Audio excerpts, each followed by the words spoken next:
রহমত ও রিজিকের বাড়িধারা থেকে ওই ঘর কখনো মুক্ত হয় না। সূর্য ডুবার সাথে সাথে যেই ঘরে দুইটি ইবাদত হয়, গুরুত্বপূর্ণ বিষয়। এই যে সূর্য ডুবে যায় মাগরিবের সময়, এরপরে দুইটি ইবাদত যদি কোনো ঘরে হয়, দুইটি আমল, ওই ঘর আল্লাহর রহমত এবং সাকিনার আন্ডারে চলে যায়।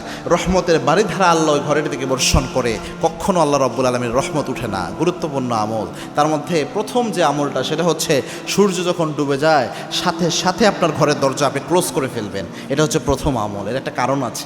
আল্লাহর হাবিব সাল্লাল্লাহু আলাইহি ওয়াসাল্লাম জানিয়েছেন, যখন মাগরিবের সময় হয় তখন তোমরা তোমাদের ঘরের দরজা জানলাগুলো লাগিয়ে দাও, কেননা ওই সময় দুষ্ট জিন যেই ঘর ওপেন পায় ওই ঘরেই প্রবেশ করে।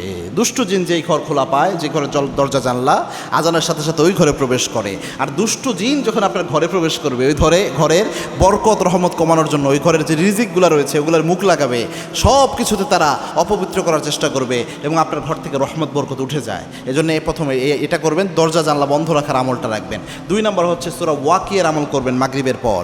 এবং কি রাসূলের একজন সাহাবী ইবনে মাসউদ, তিনি যখন অসুস্থ অবস্থায় ছিলেন, ওসমান রাদিয়াল্লাহু তাআলা আনহু তাকে দেখতে গেলেন।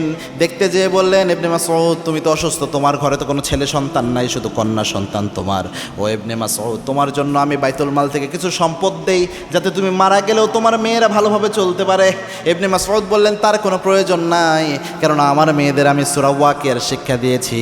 আর নবী বলেছেন যে এই ঘরে সূরা ওয়াকিয়ার আমল হয়, ওই ঘরে দরিদ্রতা কখনো স্পর্শ করে না, দরিদ্রতা স্পর্শ করে না। ইবনে মাসউদ রাদিয়াল্লাহু তাআলা ঠিকই মারা যাওয়ার পর তার মেয়েরা কখনো দরিদ্রতায় পড়ে নাই, এবং এটার মাধ্যমে আল্লাহ রাব্বুল আলামিন দরিদ্রতা দূর করে দেয়।